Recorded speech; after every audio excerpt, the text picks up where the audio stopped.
So I want you guys to picture this. Neighborhoods are filled with violent mobs, looting down, burning down businesses, and dragging people out of their homes to rape or kill them for their religious beliefs. Parents having to make the split-second decision of whether to kill themselves along their sides of the family or whether to die at the hands of the mob. This was the case for many Sikhs in India in 1984, where they had to hide for their life and fear for their lives. And whether they were in their cars or in the train or in their place of worship in a gurdwara, they were targeted. And luckily, my grandparents became the lucky ones to escape and flee to Japan. So, however, escaping had many challenges, one of which was the hardest for them to take. And that was leaving their kids behind in India because it was too expensive for them to bring along and put them into schooling in Japan.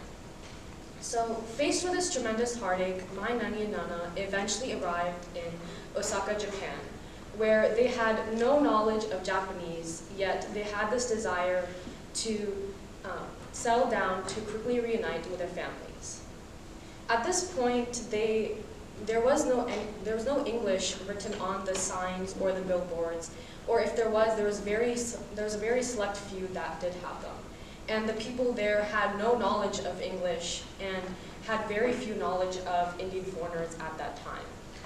So at this point, they were essentially alone. They had to navigate through society by themselves. And they did this by matching the Japanese characters to the Japanese characters that they saw on the signs. And at their job, they worked tediously in a textile factory, working with various fabrics and making an income so that they can bring their family over into Japan. But being in their mid-40s, their biology was supposedly stacked against them. Their fully developed brain would limit them from being able to learn the language and thus be able to settle down. However, this barrier did not stop them from restarting their life. My Nani and Nana's commitment to acclimate to society and learn the language helped them become fluent in Japanese within a year, a language that is typically one of the hardest to learn and requires at least a minimum of 3 years to reach near native level fluency. So how did they do this, especially with their biological odds against their favor?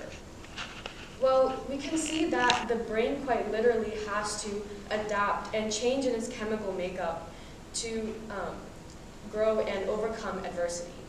And this is also a process that's called neuroplasticity.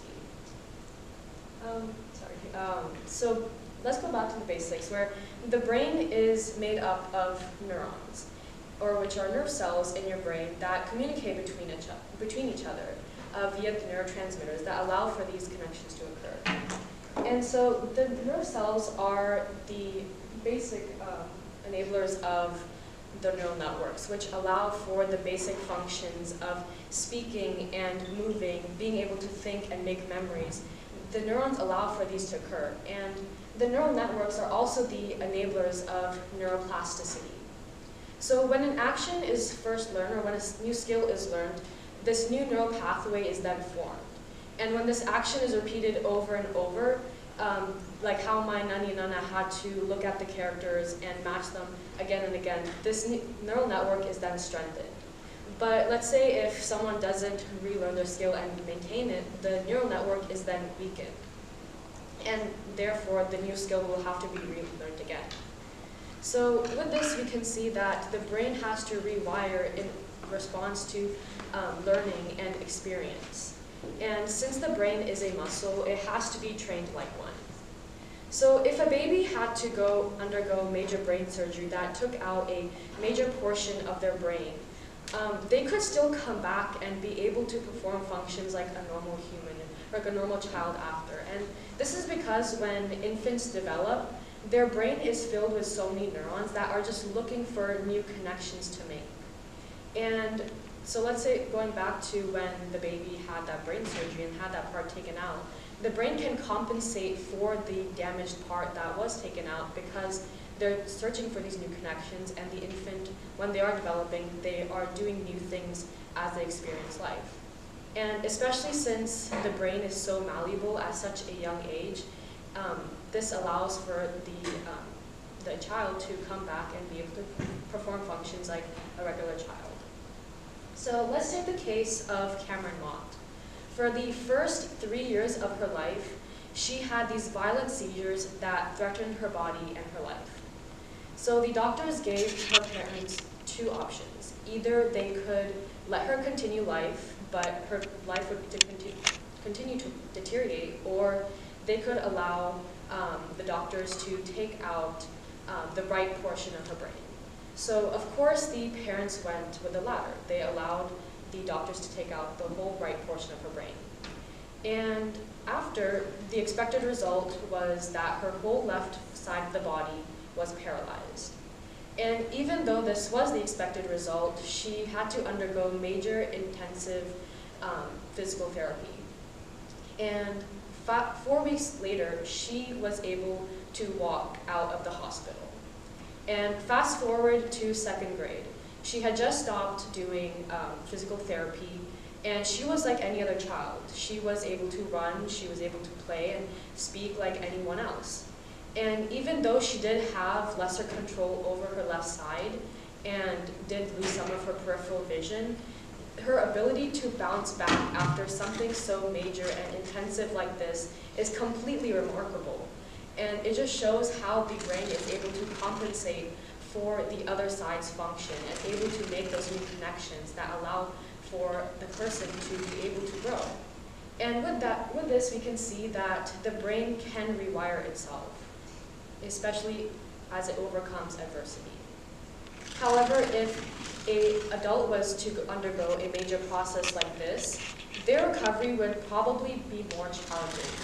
And this is because when one is in their adulthood, their brains are already fully developed, and their neural pathways are already fully strengthened. And this is also a term called long-term potentiation, where there is increased synaptic efficiency because the neurons work more efficiently. So if the adult did have to go through major brain surgery, since their neurons are already so defined in their function, it would make it more easily to become impaired, and making those connections would be even harder. So another way that we can see why these connections would be more harder to make is when looking at when a person is able to acquire and learn a language.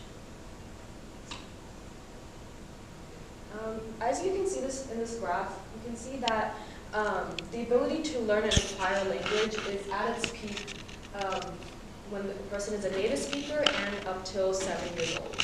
And after that, it begins a quick decline to the point where it becomes low after the age of 17. And with this, we can see that there is this critical period where one can quickly grasp and take in this new information and learn these new skills and be able to process them efficiently.